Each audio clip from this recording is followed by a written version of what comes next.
Hey, what's up, guys? This is Derek from Fitness School. Today I'm joined by one of the most entertaining bodybuilders in the sport. He is a two-time Arnold Classic winner, and every time we see him, he seems to be getting better. So please welcome Awodibu. How are you doing today? How you doing, man? Thanks for having me on. Well, thank you so much for taking the time out. Now, you're in Florida right now. How are things going with you down there over the last few months? I know it's been a little hectic. Yeah, it's been crazy here, man. With all the shit going on with COVID-19 and the protest and everything like that. But we just gotta stay positive and kind of trying to stay focused on my goal right now. And hopefully everything's gonna come back to normal real soon, and we can all go ahead with our daily life normally. I guess that's what we're all trying to do right now is just hope for some Yeah. sort of. Now, obviously, you've had a lot of time during this down period to work on your entertaining Instagram skits. Mm. You managed to come up with such funny video ideas that really gained popularity. Was that like the problem with the Wi-Fi there? You keep stopping and pausing and stuff. Oh, okay. Let's see. Sorry, I was asking, where do you come up with the ideas for your entertaining videos on Instagram? I mean the videos. I mean, for me, it just came naturally, man. I love having fun. I'm a positive dude. I'm always full of energy, even when I'm prepping. I'm always, and I do enjoy making people laugh. And when I 2017, when I was going for my pro card, I just see social media as a way to get myself out there. Especially when you're a bodybuilder from Dublin. Because you've never really heard of any IFBB Pro from Ireland. So the bodybuilding community there is very very small, and I see social media as a great platform for me to get myself out there, be seen, and I just let it all up, just be myself and doing skits and stuff and just trying to mix it all up. And the whole idea is just all about being relatable. I just want to be relatable to wider audience, not just like just bodybuilding community alone. I want to be able to penetrate the wider range of audience, which helped me to gain my followers. Like most of my followers, they don't know nothing about bodybuilding. They're just regular kids who just enjoy a little bit of entertainment. You know what I mean? Yeah, well, it's definitely working And he out for helped you. a lot. Yeah, it definitely works out. Now, that being said, bodybuilding is typically a sport full of people who are a little bit more serious. Yes. Not really a lot of room for jokes. How do you manage to find yourself able to be so easygoing and lighthearted? I mean, for me, it's like it's pretty serious. It's just all about being yourself and not really giving a shit what anyone thinks of you. I think a lot of bodybuilders, they feel they care too much of other people's opinion. Because our sport is so subjective. Like we're judged all the time. On stage we're judged on the base where on how we look. And in the outside world, a lot of people look at us like, oh, we're just, they think we're just meatheads. Mm. And for me, I never let that stop me. I just want to, it's all about being yourself and not really giving a fuck what people think of you. You're going to get a lot of shit on the internet about, like even negative comments and shit like that. I never really pay attention, so, that just give me so much confidence of, just me being myself, do what the fuck I want to do, whether people like it or not, but for me, it works out. People love my, funny videos and helps. And this is what got me to where I'm at right now. Yeah, for sure. And you're definitely a really unique guy. Obviously, being yourself is very evident. But Yeah. where do you draw inspiration from in terms of bodybuilders from the past? Was that? Where do you draw inspiration in terms of bodybuilders from the past? I mean, I'm a big fan of definitely Arnold, man. I love Arnold. I love his personality. I love how, I love his Johnny. I love how he, from being a great bodybuilder to the Hollywood and dominating and going into the politics, just shows you like, there's no limit. It's all up here. It's down to you. It's down to, what you believe about yourself. So I feel like I can do the same. You know what I mean? And I see a lot of bodybuilders, they're, I don't know why, I don't know. It's like, just they're afraid of trying something else, they feel like they have to really dedicate their life, everything to bodybuilding. Where I see as, there's a lot of opportunities out there. You can be a bodybuilder and, trying to get your hands in other things as well. You know what I mean? And like, if I focus just on bodybuilding and, nothing else, I don't think I'll be where I'm at right now. You know what I mean? Because I still have to make my pro debut, and I've already got like, a lot of followers and a lot of fans online, which is what got me to where I'm at, me securing a good sponsorship with, one of the best supplement company in the game, Redcon One. And for me moving from Dublin to Florida, it's massive, and it helps out a lot, so. Well, you mentioned Arnold and Johnny being your two big inspirations. Are those who you kind of sculpt your physique after, or where do you draw the inspiration for your physique? Like Arnold, I love Arnold. I love all the old school guys. That's like, I don't know if you ever seen most of my pictures. Most of my posters are trying to keep it old school. Here in the vacuum. I love old school bodybuilding. I love the way they train. I love the heart of the posing. So I'm a big fan of the old school bodybuilding. That's why I haven't really made my pro debut, because like to gain a physique like that, it takes a lot of years, a lot of work. It's like you're not gonna get it overnight. Those guys, they put in tons of work, years and years and years of hard work and dedication for them to attain that. Small waist, big arms, big shoulders. Like a lot of guys right now, just a lot of bodybuilders just so bloated, and because they're doing way too much, and the gains are too quick. You know what I mean? So like, get a physique like that, you've got to pay attention to details, and you got to be patient. You know what I mean? And that's why I'm just waiting for the right time. Trying to make the right, trying to bring up my weaker body part and make progress in the right areas, and why still maintaining a small waist. So that's why I got my pro card in 2017, and I'm still waiting for the right moment to make my pro debut. Yeah. So with that in mind, what does your weekly training split look like if you're working on areas that are a little bit weaker? Generally, how do you split your training up? Like I'm trying to especially I'll focus a lot on my weaker areas a lot, and I try to hit them at least twice a week. So some days I end up training twice or 2 times a day, depends if I'm doing cardio or not. So let's say Monday I normally do back, and then Tuesday I'll do hamstring in the morning, and then chest in the evening. And then on Wednesday I'll do arms, and then on Thursday a rest day. Most Thursdays are always rest days, and then Friday it's shoulders. And then Saturday, just focus on quads, and then trying to get another rest day on Sunday. What do you think is your weakest part right now? Since day one, it's always been my legs. When I started working out, when I was young, I never trimmed my legs, It's always like chest, arms. Now, looking back, I regret. I wish I did, but back then I didn't know nothing about bodybuilding. I didn't want to be a bodybuilder. I was just a, regular kid who just loved lifting, So my weakest body part has always been my legs, and right now, working tremendously hard, to bring them up, and we can, we are seeing a lot of progress, and I'm super excited to make that pro debut. Now, I just started working with Chad, and it's just a whole new level, especially with food. So everything is going very well. How's working with Chad? How is that? Yeah, it's good, man. It's Chad. He does a lot with food, so it's a lot of food, and it's big. It's going great. So. And what about cardio? Does he help you with your cardio routine at all, or? Yeah, I do right now in top season. So we do like 2 to 3 cardios a week. What do you do? Ultimately, Stepmaster, and then maybe 5 minutes, 10 minutes on the treadmill. So I'll probably do like 20 minutes to 25 minutes on the Stairmaster, and then 10 minutes to cool down on the treadmill.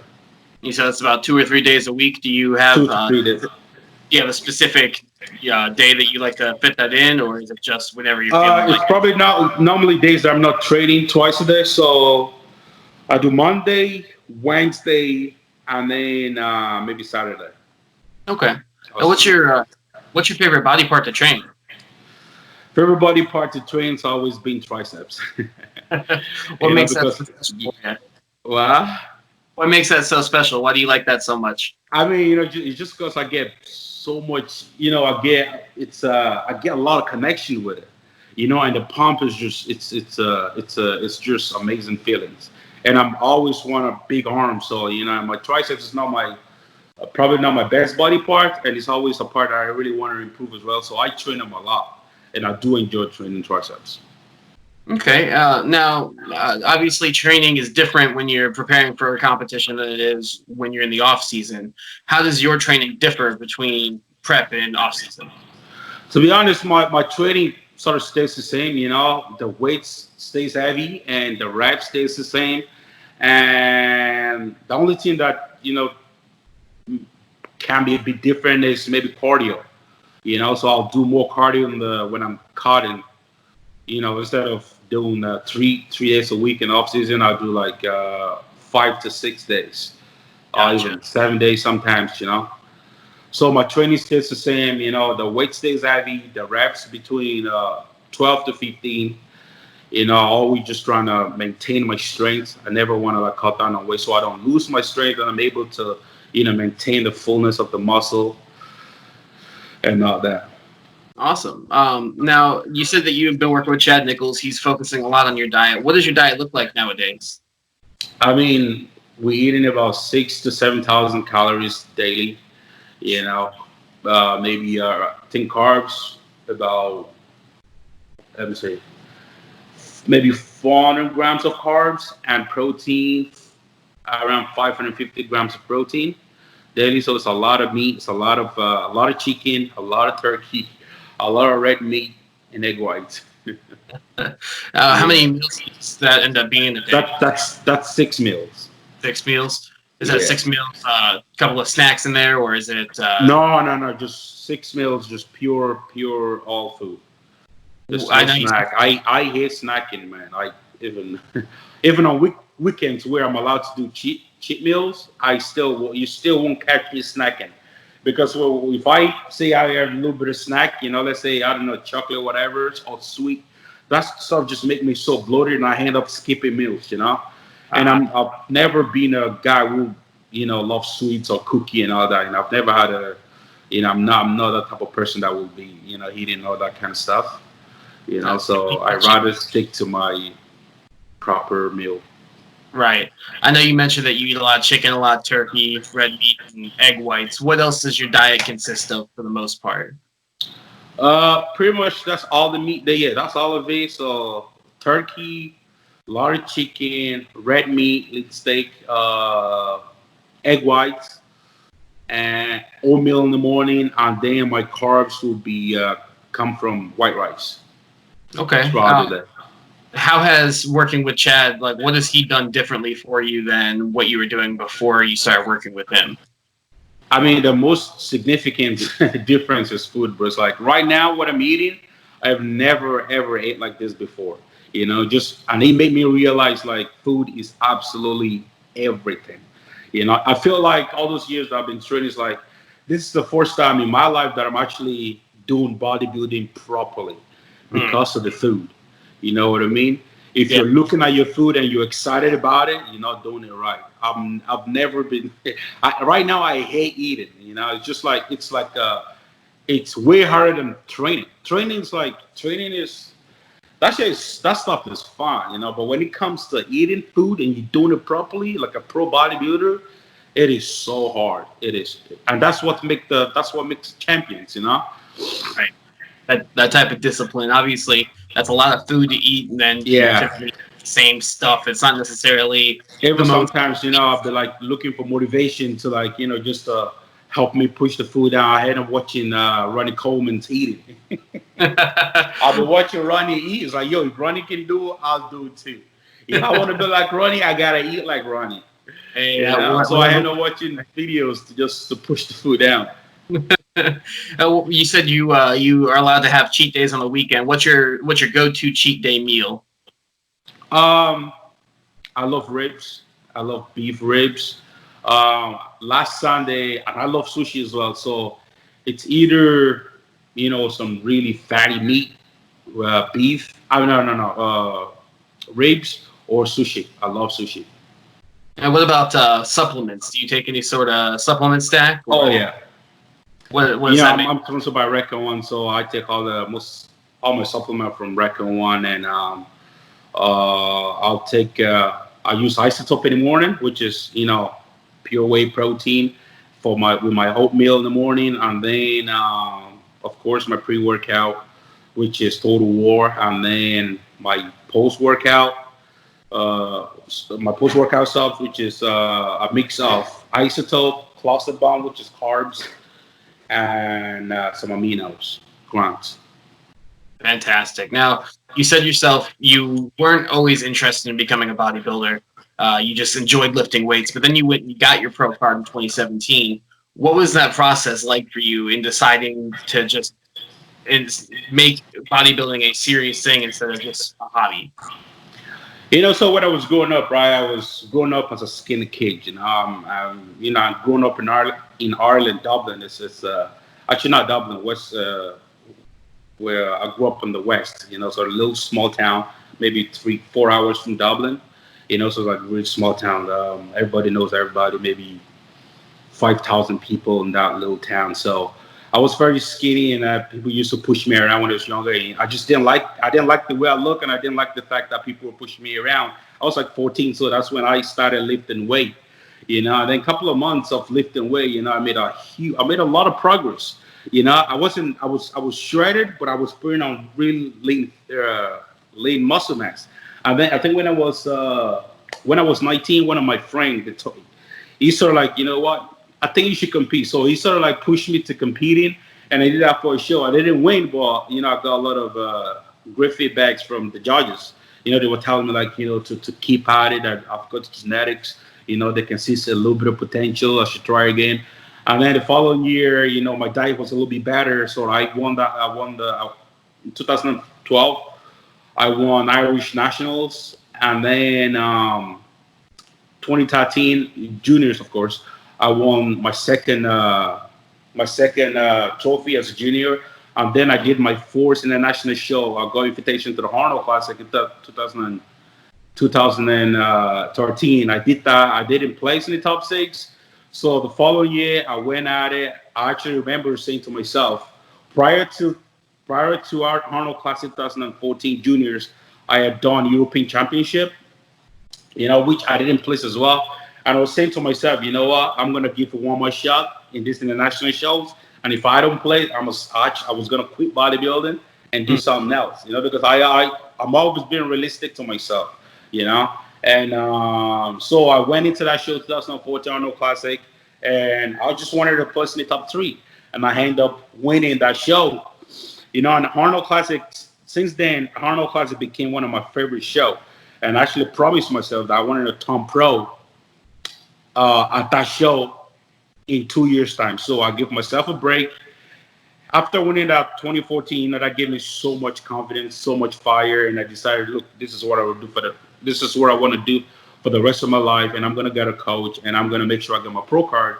So I gave it 2 years off. 2017, I was back on stage. I did a lot of shows. I won them all. I got my pro card like 4 times in a row. And then the Arnold Classic 2017 was my main event. That was the only show that was kind of just focusing on. So I won that show and got my pro card again, and that was it. Awesome. Now, obviously, everybody wants to know, when are you going to make that long-awaited pro debut? I'm sure you guys saw me that I was prepping. I was gonna do my pro debut this year, and I'm sure you guys saw a couple of pictures of me and stuff. And I was 2 weeks out from the Arnold Classic Australia before it got canceled due to the COVID-19, And I had so much planned this year. I had plans in doing the Arnold Classic Australia. I was going to go to Brazil, and I was going to do a show in UK, and maybe do one more, and then hopefully qualify for Olympia. But everything went to shit. We all went into lockdown mode, and so it didn't happen. So, but next year, definitely I'm gonna make my pro debut. And to be honest, I see as a blessing in disguise, just to give me more time to get better. You know what I mean? Like, people want to see me for the first time. Of course, I want to impress the judges. I want to give them that wild card. You know what I'm saying? So I want to look good. Right. So, pushing it back to next year, just give me more time to get better, to put on more mass. And now that I'm working with Chad, and I have so much confidence with him, super excited, for the future with him. I think working together, we will definitely. I think we will make a lot of, we will make a lot of noise, and he's super excited as well. So next year is going to be pretty cool. That pro debut. What was that? So we're all super excited to see you make that pro. I'm super excited, man. It's been too long. 2017, and I love competing. I love being on stage, So being away from stage for that long is just like, I'm just super excited to get back doing what I love doing. And hopefully we're going to start with the Arnold Classic Australia. If not, we do the Brazil. Okay. Which gives me a lot of time. Right, for sure. That gives you plenty of time. Now, like you alluded to, everything kind of went haywire once the world started shutting down. One of the things that we've seen is that the Olympia is not only changing dates, but it's also moving locations. To be honest, I'm not familiar with the areas, but from what I've been reading and saying, people are saying, of course, the better location, and a lot I can see that many are super excited about the new location, and I think it's gonna look good for better stage, better lighting, probably more space, and better accommodation for the athlete and stuff. So it's a win-win for the Olympia sport, win-win for our sport, win-win for all the athletes that's going to be competing there. So I'm super excited to see all the changes, all the new changes. What I hope they do this year is, maybe not this year, following year, is a better promo. I feel like Olympia, they need that promo. They need to sell the goddamn fucking event. You know what I mean? It's like, I don't know if you ever see the UFC promo, where they film each athlete. There's. I feel like if they just pick top athletes and then they film each athlete and just, I don't know, just bring something exciting. For sure. Who do you have as the top prospects to win that event this year? It's really hard to call, man. I love Baron Corbin. I love Bonak. Adi Chupan is very good. What about Phil Heath? Do you think he's going to make a comeback? Phil Heath's probably not this year. I don't know. Maybe next year. But I don't know why he don't want to come back, because that's like easy win for him, I don't know. And I don't understand why Kai Green don't want to compete, because, I mean, if I'm Kai, that's easy money, bro. It's like, why are you wasting time? This is your shit. This is what you do. This is why you build like a Hulk. You know what I mean? Why not compete? So it's definitely going to be interesting. It's hard to say who's going to take it, because, Brendan Curry and Bonak, they go back and forth a lot. So who knows? All the time. What about Roden? Do you think Sean Roden will make an appearance again? Or? Yeah, I really hope Roden comes back. I think it's all cleared now with the court case. I'm not sure of it, but if he makes, whenever he comes back, he's the man. Do you think he'll be able to reclaim the throne from Brandon Curry? Oh yeah, I think Sean Roden can do anything, man, in a very short space of time. His body changes like crazy. Now, unfortunately, one person we won't be seeing at the Olympia is Luke Santo. We all know what happened there. Do you have any thoughts on that situation? Yeah, man, Luke is such a great guy, man. We work with the same company, and we've met a couple of times. We were, I think, FIBO 2000 is it? Wait. 2019, right? Yeah, FIBO 2019. Ever been to FIBO? Mm-hmm. No. Yeah, great expo, man. It was just me and him at the booth, and it was so fun. And I was, we had a chat, and I was super excited. I was looking forward to a lot of things we look, a lot of back and forth on stage with him. And when it was over here, we talked about it as well. You know, we were gonna be on stage again together in UK, and I was just super looking forward to that. And but you know, what happened is just so sad, and it's I don't know, it was shocking, man. You know, but you know, rest in peace to him. It was such a good dude, man, and he got a great personality too. Everybody loved Luke. Great guy, great guy. I never interacted with him, but I've heard nothing but positive things about him. Yeah, it's a great guy, man. It's sad. I know you got to get out of here. I really appreciate your time, Blessing. I'll Thank get you you so much, Derek. What's your one message to all your fans? Yeah, stay tuned, man. It's been a long time coming. I will finally make that pro debut. Just stay patient with me. I'm working on it. And for you guys who believe in me, I will make you guys proud. I know you guys been waiting for so long, but just a little bit more, and we're gonna get there. And I'm gonna make that pro debut, and it's gonna be a story to tell. All right. Well, you heard it here first. I really appreciate your time, Blessing. Thank you, Derek. We look forward to seeing you when that pro debut does happen. So I appreciate you, man. Stay safe out there. Thanks again. You too, man. Thank you.